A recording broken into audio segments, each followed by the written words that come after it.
Josefina, hay muchísimas preguntas para ti de parte de nuestros seguidores en Twitter y en Facebook. Lo dividí por temas. El primer, hay muchas dudas sobre por qué te tardaste, qué estás haciendo, pero yo escogería una de estas preguntas hecha por Chivigón, @Chivigoncid, que te pregunta, ¿qué intereses tiene para querer regresar al partido que le dio la espalda en la elección presidencial? ¿Te dio la espalda? Pues mira, como yo estoy mirando hacia el futuro, voy a contestar los intereses.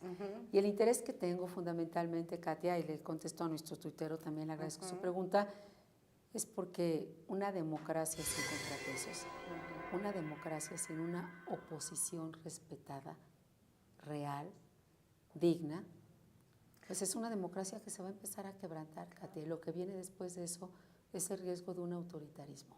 Eso es lo que me mueve. Pero Gustavo Madero dice que el PAN no es oposición. Pues una democracia sin oposición deja de ser democracia para convertirse en autoritarismo. Y hemos visto ejemplos de esto en muchos países del mundo y también lo hemos vivido en esos momentos en México. Así que regreso porque creo en la democracia y porque veo que tenemos el riesgo de no tener esos contrapesos que son indispensables. Por Facebook, Berta Monroy te pregunta, ¿qué harías para que la gente vuelva a confiar en el PAN? ¿El PAN es una sucursal del PRI? Y que si desenmascarías a los panistas vendidos al PRI, así dice ella. Pues mira, lo primero es, yo respeto a muchísimos panistas, porque muchos militantes que tal vez no aparecen, como yo tengo esta oportunidad en las cámaras de televisión, en el radio, en el periódico, pero que yo los conozco, que los he visto, que los he tocado, que los siento, son panistas genuinos, consistentes, luchadores, heroicos, te lo puedo decir. Así que lo primero es que jamás podría ser una generalización. Y te diría que la gran mayoría de estos panistas creen y se comportan conforme a nuestras convicciones y están luchando incansablemente todos los días en cada rincón del país por tener este partido fuerte que sea la voz de los ciudadanos y el partido más demócrata o el único demócrata en México. Y por supuesto, Katia, parte de este proceso es quitar estas confusiones que hoy tenemos y también aquellos que por cualquier razón no tengan esta convicción o no coincidan con estos propósitos y estos principios del PAN, pues deberán de tomar su propia determinación y convidar al PAN a abrir las puertas del partido. Tenemos que abrir las puertas del partido a los ciudadanos y sobre todo a los jóvenes para que vengan a fortalecer estas filas y que lo hagamos con esta profundísima convicción democrática. Tacho Llamas, @lachota76, te pregunta, ¿es cierto que quieres ser presidenta para el 2012? O sea, ya se fue hasta... O para el 2018. Perdón, para 2018, perdón, 2018. Katia, ahorita la verdad no está esto en mi escenario. Estuve, por ejemplo, entre estos meses que la gente me ha preguntado, ¿qué has hecho estos meses que no estuviste? Pues mira, sí estuve, porque incluso acompañé a muchos de mis candidatos en esta elección intermedia. Fui a Baja California por lo menos. O sea que no estuviste desaparecida 15 meses. No, pues en absoluto. Estuve no solamente en las asambleas de mi partido, ¿Te en el vieron consejo. los panistas? No solamente me vieron, fui a hacer campaña con ellos. Fui a Matamoros, a Nuevo Laredo, estuve en Veracruz, estuve en Baja California, estuve en Durango, estuve en Puebla, por ejemplo, y estuve en Tehuacán, estuve en Tlaxcala, en Apizaco. Oye, ¿por qué un senador poblano que se llama Javier Lozano dice, no, nos abandonó 15 meses? Pues probablemente no ¿Fue a las campañas él? O no tuvo noticias de que yo sí estuve en las campañas. Pero bueno, lo más importante aquí es que he estado al lado de estas candidaturas, de estos sueños, de estos anhelos. Y por cierto, con mucho orgullo te quiero decir que fue muy emocionante porque a varios de estas candidatas y candidatos que acompañé con su esfuerzo, con su trabajo, ganaron esas candidaturas y pues ha sido muy satisfactorio también. Sobre la pasada campaña electoral, Lulú Grimaldo te pregunta, ¿por qué nunca sacó la garra que toda mujer que quiere algo saca para lograr su objetivo? ¿No sacaste la garra? Pues mira, Katia, yo siento que saqué no solamente la garra, sino todo lo que tenía adentro. Incluyendo el cuchicuchi. Te voy a compartir la pregunta que me hizo un personaje destacado de otro partido político. Y esa pregunta me cimbró, porque me la hizo alguien que no era ni de mi partido, ni de mi círculo, te puedo decir, más cercano. Y fue muy reciente, me dijo, Josefina, te quiero hacer una pregunta en el terreno humano. ¿Cómo aguantaste tanto abandono? Dijo, nosotros de pronto hacíamos, no apuestas, pero hacíamos ciertos cálculos y decíamos, no se va a levantar al día siguiente, no va a aparecer en la campaña. Entonces quiero decir que respetando esta apreciación y por supuesto con el apoyo de muchísimas personas, porque lo último que voy a hacer es victimizarme, me siento hiper privilegiada de haber sido candidata, de todo ese cariño de la gente, de esos casi 13 millones de votos, de la entrega que hubo, del coraje, de la pasión. Pero lo que sí te puedo decir a ti, Katia, y a quien hoy me pregunte y me escuchan, es que me entregué con todo lo que tengo, con toda mi pasión, con todo mi amor, con todo mi entusiasmo. Como siempre, también reconozco que seguramente en un ejercicio de autocrítica hubo errores, hubo aciertos. Espero haber aprendido suficientemente bien de ellos, pero en materia de disposición y de entrega, de mi parte, pues hice hasta donde humanamente, digamos, me era posible entregarme. Si te cimbró la pregunta es porque sí te sentiste abandonada, Josefina. Hubo momentos muy difíciles. ¿Y cómo sobreviviste al abandono?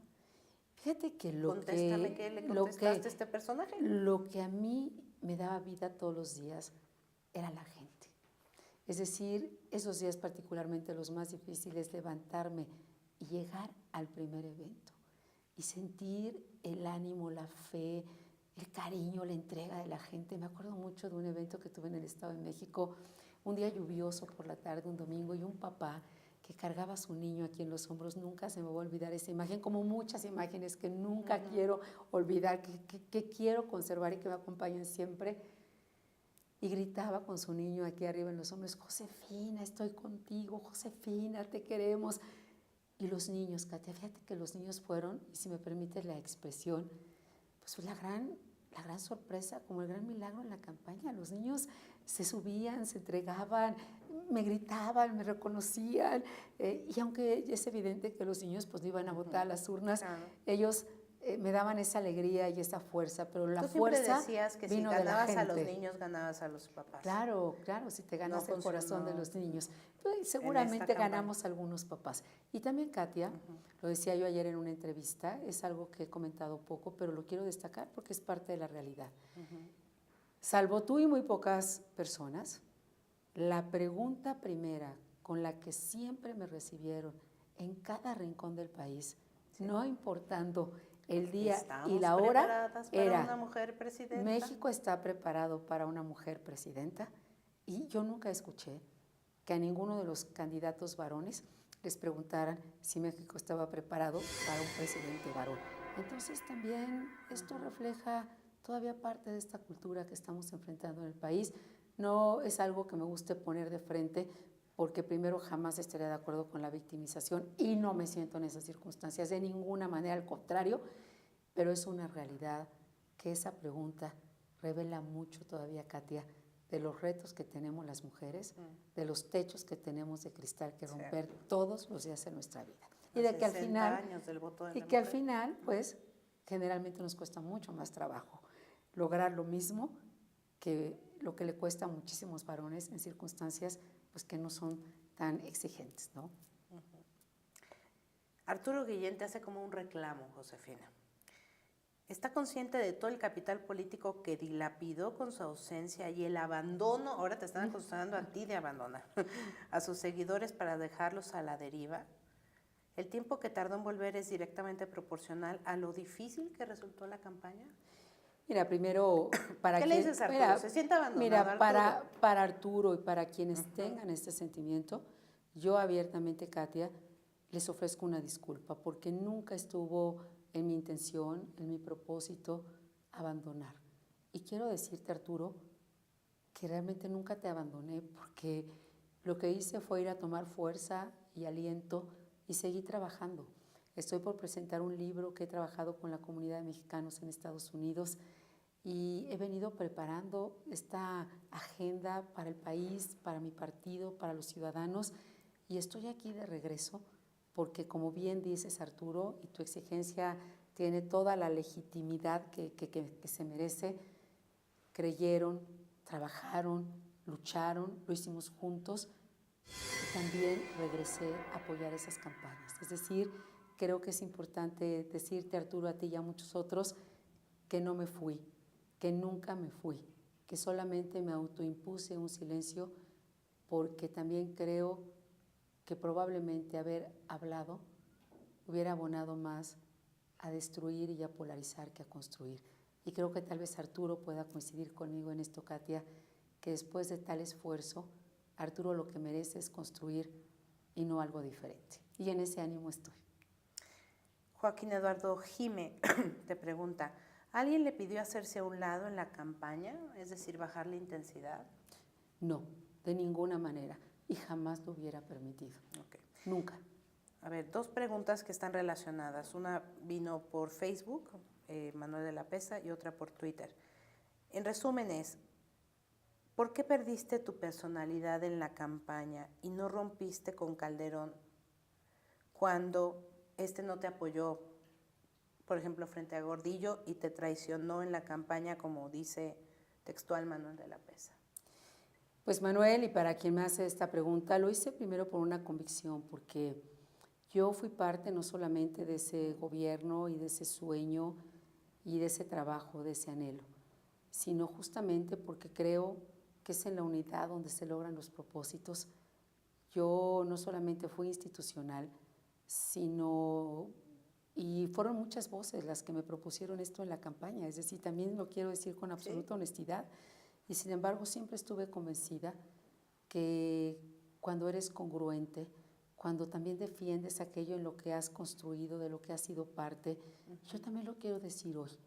Reconozco que como en todos los gobiernos hubo debilidades, pero también hubo avances muy importantes con los gobiernos del PAN. Avances en materia económica, social, ciudadana, que sería injusto no reconocer. Pero muchas personas pensábamos, incluso, esa fue la primera pregunta que te hice en la entrevista pasada, ¿qué era esto de diferente? Era soy diferente pues a Calderón, ¿no? Soy diferente a qué. O sea, se interpretaba como un rompimiento light. Yo creo que a Calderón no le debe haber gustado esto de que te declaras diferente, ¿no? Mira, probablemente, no sé, nunca lo discutimos, pero, ¿no? Pero finalmente lo que te quiero decir es que esa diferencia se planteaba más en función de las otras propuestas de los candidatos, el propio hecho de ser una mujer, que era pues un escenario diferente. Pero si tú escuchas o revisas mis intervenciones, mis defensas, los debates… Pues me invitaste a ser procurador. Pues nunca me distancié, digo, siempre defendí y reconocí lo que nos faltaba por hacer, pero con orgullo destaqué aquello que se había logrado al lado de millones de mexicanos. Esa invitación, por cierto, a ser procurador, ¿la hubiera sostenido? Pues de llegar a ser presidenta, siempre he honrado mi palabra, Katia. Okay. Entonces, creo que si lo hice, pues seguramente hubiese honrado mi palabra. ¿Y lo hiciste convencida? Eso es un tema que, bueno, eso a lo mejor escribiremos algún día sobre cómo se dio esa invitación, pero ¿qué te parece si la dejamos para la siguiente entrevista? Bueno, Rodolfo Robles, @RodolfoRoble, porque se queda hasta la L. ¿Qué opinión te merece el sexenio de Felipe Calderón ahora que ya no eres candidata presidencial? Creo que lo he avanzado un poco en estos comentarios, Katia. Sí. Me parece que hubo un esfuerzo extraordinario en muchos aspectos de la vida del país. Se dejó un país con estabilidad económica, en crecimiento. Se dejó un país también con una clase media más fortalecida. Se dejó un país con mucho más viviendas de las que se tenían. Pero todo esto lo dijiste en la campaña. ¿Existe algo que no podías decir que ahora sí? Pues yo te diría tal vez, Katia, que en todo caso pudimos haber comunicado mejor mucho de lo que se construyó, de lo que se hizo, y tal vez, o no tal vez, sino estar mucho más cerca de ciertos sectores, estar de alguna manera escuchando más a la gente, teniendo un contacto mucho más directo con la ciudadanía y cambiando el andamiaje. Creo que muchas cosas se transformaron, pero buena parte del andamiaje político del país se tocó muy poco. Es decir, muchas prácticas que no eran democráticas no se cambiaron sustantivamente. Y entonces yo creo que todavía es un pendiente que tenemos, este andamiaje político que atenta permanentemente contra un sistema más ciudadano y más democrático, sigue siendo un pendiente todavía hoy y se tiene que trabajar incansablemente en esto. Cherry Solís, ese sí, por Facebook. Por favor, pregúntale, a 60 años de que la mujer es considerada para votar, ¿cómo se ve hoy por hoy en un mundo de machistas aún? No, bueno, yo creo que, bueno, Sé vocera de temas, por esta favor, pregunta me encanta, porque claro que hemos tenido avances que, por cierto, no han sido ninguna concesión, que nadie nos ha regalado nada, y voy a decir algo, algunas nos las hemos tenido que arrebatar, que ir por ellas y arrebatarlas, o jamás nos las hubieran reconocido. Y creo que todavía tenemos una carga, desafortunadamente, muy fuerte de machismo, de misoginia, aunque en el discurso se digan cosas diferentes, aunque en el discurso o en la letra de la ley se establezca una igualdad y una equidad que en la realidad no solamente no se practica, sino simple y sencillamente no existe. Y a las mujeres nos toca tomar una parte de esa tarea, porque el otro día hablando con Patricia Mercado comentábamos cómo cuando hay una mujer candidata, tampoco necesariamente tiene un respaldo tan solidario de nosotras, no necesariamente sucede. Y no es porque tenga que ser porque sea mujer. No porque sea inmediato, No porque sea inmediato, pero de pronto también somos muy duras y cuestionamos muy fuerte. O al hombre le dispensamos más en las candidaturas, ¿no? En lo que al hombre está permitido. Está este dicho terrible, José, mujeres juntas ni difuntas, bueno, es terrible. Es terrible. Creo que hemos ido avanzando, hemos ido aprendiendo a cocolazos y de manera muy dolorosa, pero sí quiero decir que todavía tenemos una carga muy fuerte y reiteraría esta pregunta. Me hubiera encantado, fíjate, que la primera pregunta que me hicieran fuese, ¿qué va a hacer con la economía? ¿Qué va a hacer con el gasto de las familias? Oiga, ¿usted va a hacer algo en la agenda internacional? ¿Va a hacer la carretera que le falta aquí a mi pueblo, la presa? ¿Usted conoce la realidad de este lugar? ¿Usted ha visitado antes la montaña de Guerrero? ¿Qué va a hacer aquí con las familias más pobres? Dígame los jóvenes, ¿cuál es su política respecto a esto? ¿Cómo ve usted el mundo? No sabes cómo me hubiera sentido satisfecha hasta que en México a una mujer candidata jamás se le vuelva a preguntar, como la pregunta central, si México está preparado para una mujer, podemos dejar de luchar. Y yo espero, Katia, con mi campaña, con todo esto que hemos comentado, haber colaborado, abrir un camino o una brecha por lo menos un poco más ancha para que las mujeres que vienen detrás, como las que hicieron las que vinieron por delante de nosotras, abonen, y espero que a las siguientes candidatas esta pregunta se las hagan en el 5º lugar, y si me preguntas, ojalá no se las volvieran a hacer jamás. Claro. Bueno, tú has sido pionera en muchas cosas, fuiste la primera secretaria de Educación, fuiste la primera candidata a la presidencia con oportunidades reales de ganar. ¿Quieres ser la primera secretaria de coordinadora de mi grupo parlamentario también? Pero ahora quieres ser la primera presidenta del PAN, también es una primera, ¿no? Bueno, sería una buena primera, ¿no te parece? Me parece. Las primeras siempre son muy retadoras, pero siempre son las primeras. Gracias, José. Gracias, Katia.